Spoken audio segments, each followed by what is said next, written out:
Welcome to Iron Financial, where we forge stronger portfolios by cutting through market weakness. Today, we're putting Macy's under the heat. Now, this is a titan of American retail, a name everyone knows. But let's be honest, its foundation has been showing some serious signs of stress for years. We're here to figure out one thing. Is management actually forging a real, durable turnaround? Or is this entire structure about to crack under all that pressure? And that brings us to the core conflict. You look at the headlines, and on the surface, Macy's delivered a win. They beat Wall Street's expectations for the all-important holiday quarter. But then you look at the stock chart, and the market's reaction was, well, it was absolutely brutal. The stock just went into a free fall. So that's the big question, right? Are the numbers telling two completely different stories here? Or is this just a classic case of a decent headline beat masking a much deeper, crumbling foundation? The market is always looking ahead, and right now it is screaming that there's a fundamental weakness here that one single earnings report just can't fix. Our job is to find out why. All right, so to get to the bottom of this, we're taking the company through our signature forge test. We're going to systematically analyze every single critical component of this business. We'll stress test the revenues, we're going to pop the hood and inspect the engine room of their individual brands, we'll search for any hidden pillars of strength, and then we're going to rigorously debate the integrity of their dividend. By the end, we'll issue our verdict. Forge or fold? Let's get to work. So this is it. This is the central conflict we absolutely have to resolve. How do you square this? A company reports better than expected results, good news, right? But at the same time, the market and the professional analysts are waving giant red flags, signaling a clear sell. This isn't some minor disagreement we're talking about. It's a fundamental clash of narratives. On one hand, you've got this reported earnings win, and on the other, you have a market that is voting with its feet. And believe me, it is voting to get out, and fast. So let's dig into the data that's really driving this disconnect. Okay, let's put some hard numbers on that feeling. First, the market's verdict. It's been absolutely hammered, shedding nearly a quarter of its entire value in just 30 days. That is not a correction, that's a rout. And second, look at the clear warning from the pros. It's carrying a Zacks rank of number 4. Now, for those of you who don't follow it, the Zacks rank is a quantitative model. It's all about earnings estimate revisions, and frankly, it has a really strong track record. A number 4 isn't just a suggestion, it's a clear sell rating. It's basically a directive, suggesting the stock is expected to seriously underperform the market in the near term. This is the critical context for everything else we're about to discuss. The smart money and the quant models are seeing profound weakness, and our job today is to find out if they're right. All right, let's dive right into this. We're starting with the top line, the revenue. This is exactly where the company wants you to focus. And you know what? It's the beating heart of the bull case. They beat expectations. So let's get in there and really inspect the quality of that beat. Is it as strong as it looks?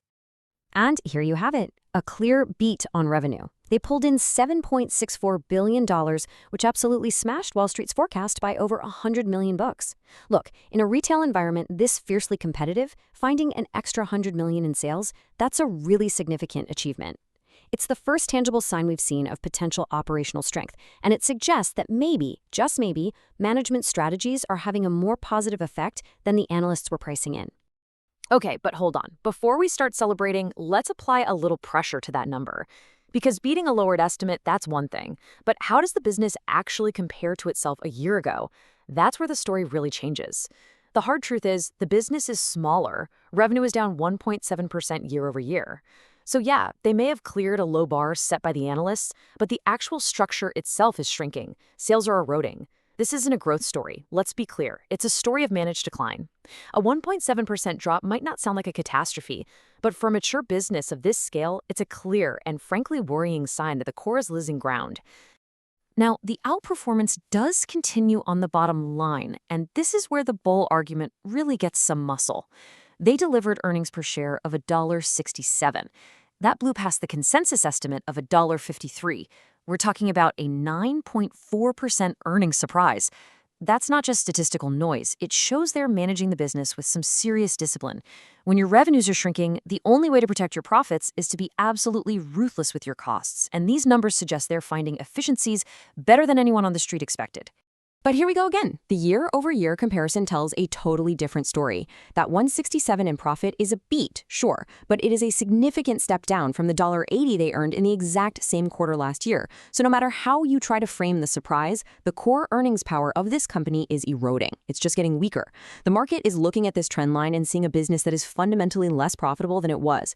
Beating a pessimistic forecast is one thing, but it doesn't change the downward trajectory. This is a critical crack in the foundation that the market has obviously identified and is punishing them for. So this is the crucial point, right?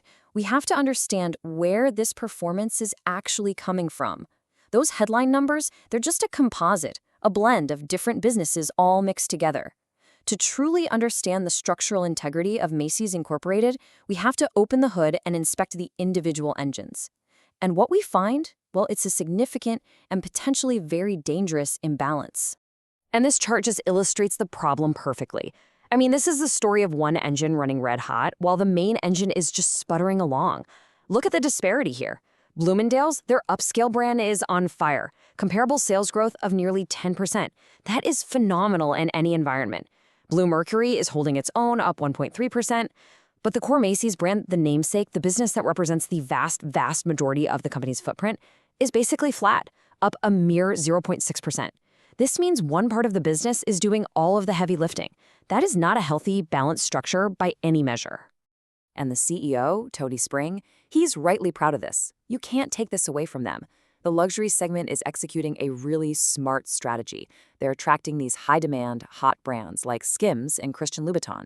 And crucially, they are taking market share from their struggling rivals. This is a legitimate pillar of strength for the company and a key part of any bull case you want to make for the stock. They are absolutely winning in the high-end space. But what about the core brand? That's the real question. They're pouring millions and millions of dollars into this Reimagine initiative to try and modernize their stores. And what's the result? Well, the 125 revamped stores grew by 0.9%, a marginal tiny improvement over the brand's overall 0.6% growth. So they are spending a fortune to renovate, and this is the lift they're getting? It barely moves the needle. It raises some really serious questions about the return they're getting on all that invested capital. This does not look like a game changer. Frankly, it looks like a very expensive tweak. Okay, now let's look a little deeper, because every complex structure has more than just its visible supports, right?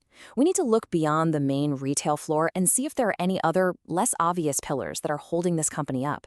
Sometimes the most important parts of a business are the ones that don't get the big headlines. And this is where things start to get pretty interesting.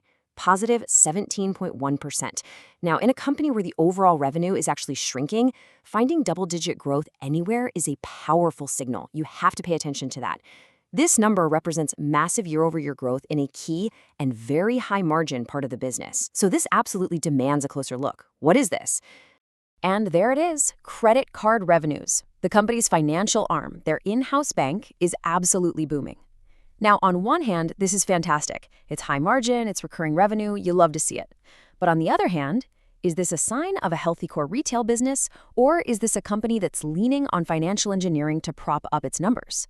It exposes them to a totally different kind of risk, too, the credit health of the American consumer. If their core shopper starts to struggle with their bills, this pillar of strength could become a source of major weakness very quickly.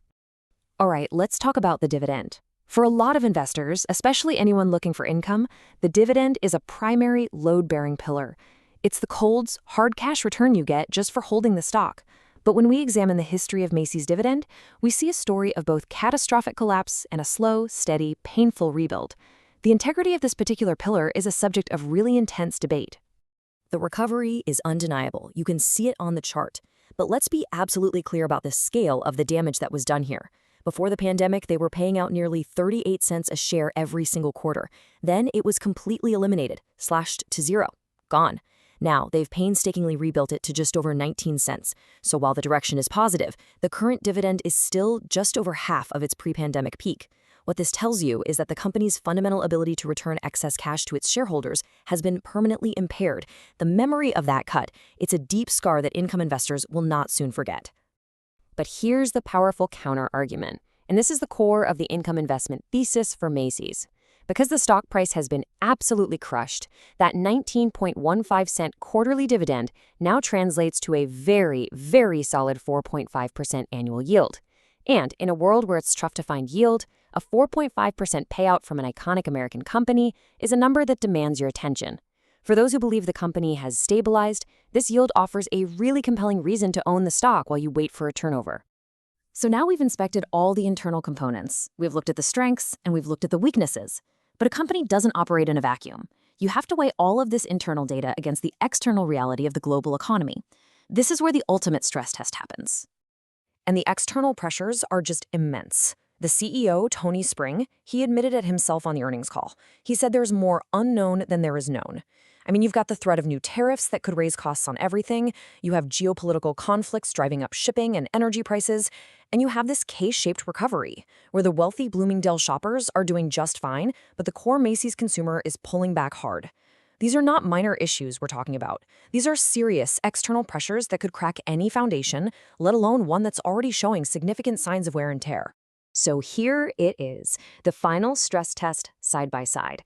The bull case rests on beating those lowered expectations. It leans on the phenomenal, record-breaking performance of Bloomingdale's. It points to the strong growth in high-margin credit revenue, and of course, it hangs its hat on that very attractive 4.5% dividend yield. The bear case, on the other hand, argues that the business is still shrinking year after year. The core Macy's brand is stagnant. There's a dangerous over-reliance on credit income. The dividend is just a shadow of its former self, and the macroeconomic risks could easily overwhelm any of these small operational gains. So, my verdict, I think this is a classic value trap. That attractive 4.5% dividend yield is bait. It's masking the reality of a core business that is fundamentally getting weaker. And while Bloomingdale's is an absolute star performer, you can't deny that. The stagnation of the main Macy's brand is the fatal flaw here. That over-reliance on credit revenue, combined with the coming storm of macroeconomic headwinds, it creates a risk profile that the dividend, it's just not high enough to compensate for. This is a structure under too much stress, and I believe there are much safer places to find yield in this market. Fold. And really, that is the multi-billion-dollar question the market is wrestling with right now. Can a healthy, growing, luxury limb support a sick and shrinking body indefinitely? Or is it only a matter of time before the weakness in the core pulls the entire enterprise down? The answer to that question will determine the fate of this retail icon. As always, do your own diligence. We'll be back to test the next company in the forge. This is Iron Financial. Quick disclaimer, everything I share is for entertainment and informational purposes only. I'm not a financial advisor, so please do your own research or talk to a professional before making any moves with your money.